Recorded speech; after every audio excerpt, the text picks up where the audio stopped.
तो अब जैसे इमोशनल इंटेलिजेंस आप लोगों ने पढ़ लिया, तो केस स्टडीज़ जो आपके सामने आ सकती हैं, बहुत सारी तो एग्ज़ाम में आई हैं, लेकिन अब जैसे एक सिचुएशन भी आप में किसी ने पूछा कि जंतर मंतर पे जो हुआ, वो भी तो एक केस स्टडी है। क्या पता अगले साल एग्ज़ाम में पूछ लें आपसे कि जंतर मंतर वाले सिचुएशन को कैसे हैंडल करेंगे आप, अगर होती है तो अगर थोड़ा सा आप एक सिविल सर्वेंट के नज़रिए से सोचेंगे, तो मेरे ख्याल से ये मामला बेसिकली इमोशनल इंटेलिजेंस का ही है और कुछ ज़्यादा है नहीं। जैसे अभी हमने थोड़ी देर पहले जो पढ़ा कि इमोशनल इंटेलिजेंस के लिए बहुत ज़रूरी ये होता है कि आप ये समझ पाएँ कि आपका अपना जो मेंटल स्टेट है, मूड है, इमोशन है, वो कैसा है और उसे रेगुलेट कर पाएँ। यानी ऐसा कुछ ना कहें, ऐसा कुछ ना बोलें जिससे बिना बात के तनाव पैदा होता हो। भाई किसी को आप अनावश्यक रूप से तनाव देंगे सामने वाले व्यक्ति को, तो परेशानी तो होगी ही। अब ये प्रशासक के लिए किसके लिए है कि एम्प्लॉइज़ को, स्टाफ को, जनता को ऐसे परेशान ना करे। और नेताओं के मामले में, सरकार के मामले में, कि जो जनता के समुदाय आपसे नाराज़ हो सकते हैं, वहाँ इस बात का ध्यान रखना है। अब मैं आपको 2 एग्ज़ाम्पल देके समझाता हूँ। जुडिशरी का बड़ा सम्मान करना चाहिए, मैं करता भी हूँ, लेकिन अगर मैं अपने वर्तमान चीफ जस्टिस ऑफ इंडिया जो हैं, सूर्यकांत जी, अगर 2 इंसिडेंट्स की बात करूँ, ये जो आंदोलन है, आंदोलन तो बहुत पीछे से इसकी बैकग्राउंड बन रही थी। कई साल से कई पेपर लीक हुए, बच्चे नाराज़ हैं। और ऐसा नहीं कि मामला केवल नीट का है, नीट तो एक चेहरा बन गया है इस चीज़ का। पेपर तो और भी लीक हो रहे हैं, एसएससी में भी हुए, कई एग्ज़ाम हुए ही नहीं, यूजीसी का हुआ। तो धीरे धीरे एक माहौल ऐसा बन गया कि पेपर लीक हो रहे हैं, सरकार कुछ कर नहीं रही। कई पेपर ऐसे हैं जो राज्य सरकारों में लीक हुए, पर जब जनता नाराज़ होती है, वो ये नहीं सोचती कि पेपर किसका लीक हुआ, बस ये कि माहौल है कि पेपर लीक हुए। नीट 2026 ने इस माहौल को गहरा कर दिया। 20 बच्चों के आसपास जिन्होंने सुसाइड कर लिया, उस बात से माहौल और ख़राब हो, क्योंकि बच्चों की मौत इससे बुरा क्या हो सकता है। तो समाज में तनाव था। मेरा ख्याल है कॉकरोच जनता पार्टी को नीट मामले से बुनियादी तौर पे कोई सीधा मतलब नहीं था। आप अगर इंसिडेंट की क्रोनोलॉजी देखें तो कैसी चीज़ें बिगड़ती हैं, सरकार के लिए भी, ब्यूरोक्रेसी के लिए भी। 1.5-2 महीने पहले चीफ जस्टिस ऑफ इंडिया ने एक किसी व्यक्ति ने कोई पिटीशन डाली और उसको लगभग झिड़कते हुए ये कहा कि बहुत सारे ऐसे युवा हैं जो अनएम्प्लॉयड हैं, मतलब अनक्वालिफाइड हैं, अयोग्य किस्म के हैं, और क्योंकि उनके पास कोई एम्प्लॉयमेंट के लायक कुछ है नहीं, इसलिए वो क्या बन जाते हैं, एक्टिविस्ट बन जाते हैं, सोशल मीडिया करने लगते हैं, मीडिया करने लगते हैं। और साथ में कहा कि वो लोग पैरासाइट्स हैं या कॉकरोचेस हैं। अब ये स्टेटमेंट अगर ना होती तो कॉकरोच जनता पार्टी भी ना होती। और इसका मतलब ये हुआ कि एक बहुत ऊंचे पद पर बैठे हुए व्यक्ति के मुंह से निकला एक वाक्य कितना भारी पड़ सकता है। आप लोग कल को सिविल सर्वेंट्स बनेंगे, आईएएस बनेंगे, कलेक्टर बनेंगे, एसपी बनेंगे। ध्यान रखना है, सबसे ज़रूरी है अपना वाक संयम, अपनी अभिव्यक्ति पर कंट्रोल करना। उन्होंने कह दिए कॉकरोच, जनता नाराज़ हुई। जेन जी में सोशल मीडिया पर बहुत सारी चीज़ें चलने लगी कि कॉकरोच कहा, कॉकरोच कहा। उसके बाद कोई ये नहीं देखता कि एग्जैक्ट स्टेटमेंट क्या थी। यह भी ध्यान रखिएगा, आपने एग्जैक्टली क्या कहा कोई नहीं देखेगा, उसमें से केवल एक शब्द या आधा वाक्य निकलेगा। अगर आपने पूरी बात कुल मिला के ऐसी कही हो जो अपने आप में दिक्कत की नहीं है, तब भी अगर उसमें कोई हिस्सा है तो दिक्कत का हिस्सा बनेगा। वो बात फैल गई, पॉपुलर हो गई। और तब अचानक एक लड़के ने, अभिजीत दीपके ने, अमेरिका में कहा कि अगर ऐसा हो कि सब कॉकरोच इकट्ठे हो जाएं, पेज बनाया। जितनी कल्पना किसी ने नहीं की होगी, शायद कितने 2-2.25 करोड़ लोगों ने उसको फॉलो कर लिया। इतनी बड़ी पार्टी बन गई। जब इतनी बड़ी पार्टी बन गई तो उनको लगा क्यों ना हम एक आंदोलन करें। और पिछले 12 साल से सरकार है, कोई ऐसा बड़ा आंदोलन, किसान आंदोलन छोड़ दें अगर, तो सफल तो नहीं हुआ था। और बहुत दिनों से कसमसाहट लोगों में थी, मौका ढूंढ ही रहे थे। तो नीट का पेपर लीक होना, कुछ बच्चों का सुसाइड करना, एक ऐसा आधार मिल गया जिसने बहुत सारी बेचैनियों को इकट्ठा कर दिया। इसलिए अगर आप सोचते हैं कि जंतर मंतर पे केवल नीट वाले बच्चे आएंगे, ऐसा नहीं है। उसमें तो हर तरह के लोग आएंगे। इस आंदोलन के जो 3-4 नेता हैं उनमें से कौन नीट वाला है? कोई नहीं है। वो तो जो समाज में बहुत लोग अलग अलग वजहों से नाराज हैं, उन सबकी नाराजगी को एक मंच मिलने वाली बात है। और इसकी शुरुआत कहाँ से हो रही है? एक ऐसे कथन से जिससे बचा जा सकता था। मैं सोचता हूं कि अगर एक ऐसा कथन उनके देने से इतनी बड़ी पार्टी बन गई नाराजगी में, तो उन्हें बहुत केयरफुल हो जाना चाहिए था कि ऐसी गलती फिर ना हो। पर कल मैंने फिर एक स्टेटमेंट सुनी है कि जो जंतर मंतर पे पुलिस की हिंसा हुई और उसके बाद एक पिटीशन वहां पर हुई कि पुलिस को रोका जाए, उसकी जांच की जाए, ऐसी कुछ पिटीशन हुई। अब मान लीजिए कि सुप्रीम कोर्ट में चीफ जस्टिस की अपनी बेंच थी, 3 जजेस की शायद थी बेंच। मान लीजिए उनको यही कहना था कि भाई इस मामले को हाई कोर्ट में ले जाओ, सुप्रीम कोर्ट में मत लेके आओ। ठीक है, प्रोसीजरल ऐसा मामला हो सकता है कि इसको हम नहीं देखेंगे, हाई कोर्ट देखेगा, और हाई कोर्ट की बिल्डिंग में पड़ोस में ही वहीं चले जाओ। पर यह बात कहने के कई तरीके हो सकते थे। एक तरीका क्या हो सकता था कि your petition seems to be logical, आपकी बात ठीक लग रही है, लेकिन इसके लिए सही मंच जो है वो दिल्ली हाई कोर्ट है, न कि हम हैं। इतना कहने से शायद कोई नाराज ना होता, पर कथन क्या आया?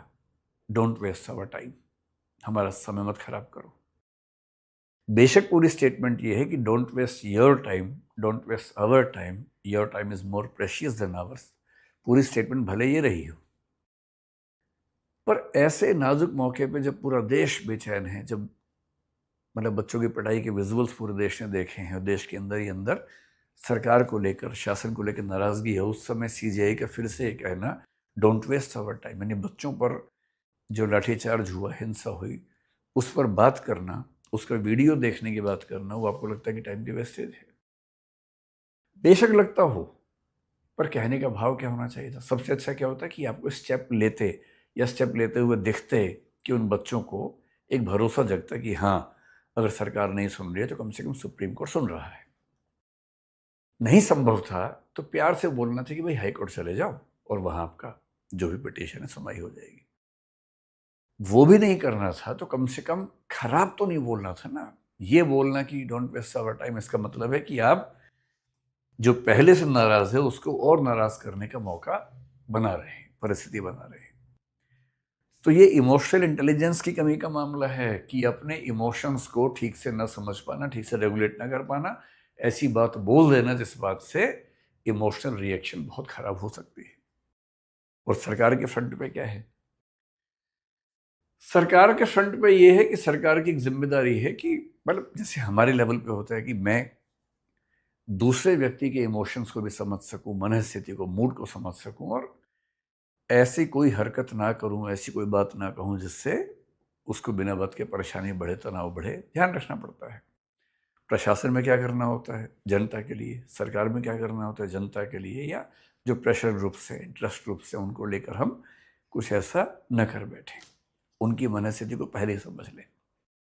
यहाँ सरकार से जो गलतियां हुई, पहली बात तो सरकार सही समय पर भांप नहीं पाई कि नाराजगी या बेचैनी का स्तर क्या है। हम ही नहीं भाप पाए। हम तो खैर, हमारे पास इतना तंत्र नहीं है कि आई भी हमारे पास हो और सब चीज़ें हमारे पास हो, लेकिन मेरा भी ख्याल था कि शायद बहुत होगा तो क्या 2, 4, 5 हज़ार लोग आ जाएंगे। सरकार के पास तो आई भी है, सरकार के पास तो और भी तरीके हैं जानने के। सरकार भी नहीं भाप पाई कि नाराजगी इतनी ज्यादा है कि शायद लाखों की संख्या इकट्ठी हो जाएगी। और जब एक मूवमेंट शुरू होता है तो उसके बाद जितने लोग नाराज हैं किसी किसी वजह से, ये विपक्ष के दल, वो सब उसके अंदर शामिल हो ही जाते हैं। ये तो हमेशा होता है, चाहे इस सरकार के खिलाफ हो, चाहे पहले की सरकारों के खिलाफ हो, ये तो हमेशा होता है। अब स्थिति क्या है? अब स्थिति ये कि सरकार नाराजगी बच्चों की नहीं समझ पाई, आंदोलन खड़ा हो गया। अब सरकार को करना ये है कि इस स्थिति को रेगुलेट कैसे करे, और रेगुलेट करने का तरीका है कि उनको समझा बुझा के कैसे शांत करें। सरकार ने कोशिश की कि किसी तरह से इस्तीफे वाली बात से मामला हट जाए, जैसे कि सोनम वांगचुक की स्टेटमेंट से ऐसा लगा भी। पर ये बच्चे अड़ गए हैं कि हम तो इस्तीफा लेके मानेंगे। सरकार के सामने दुविधा क्या है? एक तो धर्मेंद्र प्रधान, ये सरकार के लिए बड़े क्रूशियल मिनिस्टर है, तो सरकार हर तरह से कोशिश कर रही है कि इस्तीफा ना देना पड़े। वो ओबीसी का बड़ा चेहरा है, ओडिशा में इतने साल के स्ट्रगल के बाद मुख्यमंत्री इस पार्टी का बना, उसकी बड़ी भूमिका उनके पास रही। वो सब बातें एक तरफ है। शिक्षा मंत्री के तौर पर बाकी मामलों में शायद उनका काम बाकी पहले के मंत्रियों से बेहतर है, वो भी एक पक्ष सरकार के पास हो सकता है। पर अब सवाल ये रहा नहीं है। ये सवाल तो तब है जब कोई ऐसा मुद्दा ना फंसे। अब तो ये साख की लड़ाई हो गई है, नाक की लड़ाई हो गई है। और जो सरकारें बहुत कॉन्फिडेंस में होती हैं वो आमतौर पर इस्तीफे देती नहीं हैं। पिछले साल मेरे ख्याल से राजनाथ सिंह साहब ने एक स्टेटमेंट दी थी कि यूपीए की सरकार नहीं, एनडीए की सरकार है, यहाँ इस्तीफे नहीं होते मंत्रियों के। ये स्टेटमेंट दी थी उन्होंने।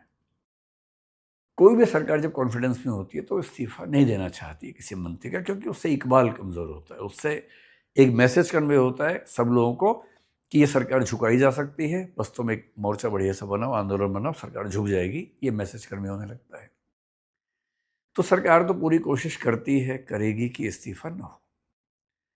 आंदोलन करने वाले इससे नीचे मानने को ही तैयार नहीं है। तो अब ये मामला नाक की लड़ाई जैसा, साग की लड़ाई जैसा है।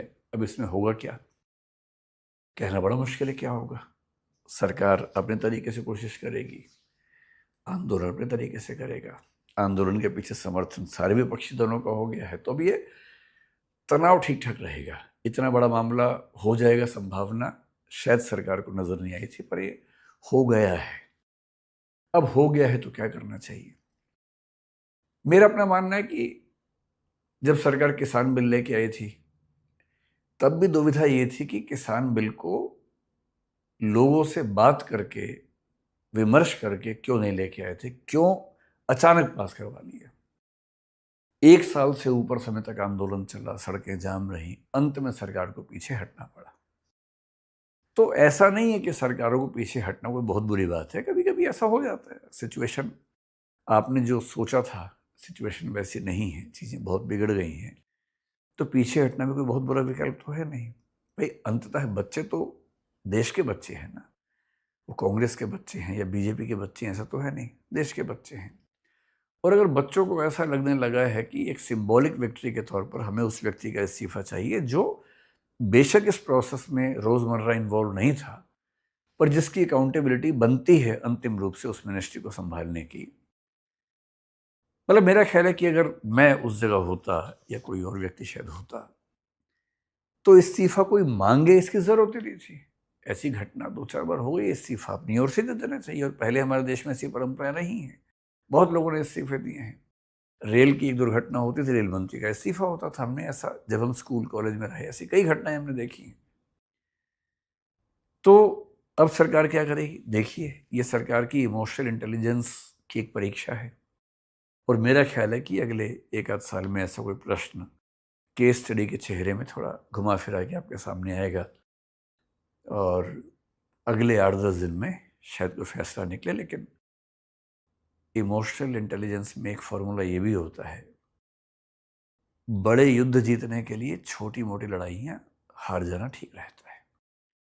और यदि कोई छोटी मोटी लड़ाई इतनी बड़ी हो जाए कि उससे सब कुछ खत्म हो सकता हो, तो कभी कभी अपमान का घूंट पी के, या ये मान के कि अंततः बच्चे तो सारे देश के बच्चे हैं, एक आध स्टेप पीछे लेना कोई बहुत बुरी बात नहीं है। मेरी समझ में इससे देश के बच्चों के बीच में एक बड़ा अच्छा मैसेज भी जाएगा कि सरकार हमारी बात सुनती है, समझती है और समाधान करने में तत्पर रहती है। बाकी तो जो होगा सो होगा, आप भी देखेंगे, हम भी देखेंगे। और आप में से एक बच्चा पूछ रहा था कि सर हम आंदोलन में जाएं कि ना जाएं। भाई आप सबकी उम्र 18 साल से ज़्यादा है, अब छोटे बच्चे तो हैं नहीं। तो ये अपने विवेक से आपको तय करना है। अगर आपका ज़रा भी मन करता है तो जाइए, उस माहौल को देखिए। जब हम आपकी उम्र में थे तब मंडल कमीशन के खिलाफ आंदोलन हुआ था, हमने खूब पार्टिसिपेट किया था, बिना ये समझे कि मंडल कमीशन क्या होता है, समर्थन करना चाहिए नहीं करना चाहिए, पर हम गए थे, बड़ा मज़ा आया था उसमें। अगर आपका मन है तो कम से कम और देख के आइए कि माहौल कैसा होता है, कैसे वो बच्चे काम करते हैं। लेकिन एक्टिवली सपोर्ट करना है या नहीं, ये आपके विवेक का मामला है, अपनी सोच समझ का मामला है। आप जिम्मेदार हैं अपने हर फैसले के लिए, आप करें। और मैं ऐसे कई बच्चों को जानता हूँ अपने परिवार में जो लोग वहाँ गए और पूरा वहाँ का माहौल देख के आए। कुछ खुश भी हुए, कुछ ने ये भी कहा कि हमें उतना ठीक नहीं लगा, लेकिन कम से कम गए, उनकी चॉइस की बात है। तो जैसा ठीक लगे वैसा करेंगे। अब एक काम करते हैं, टॉपिक समाप्त हुआ, अब अगले टॉपिक पर चलते हैं। चलिए।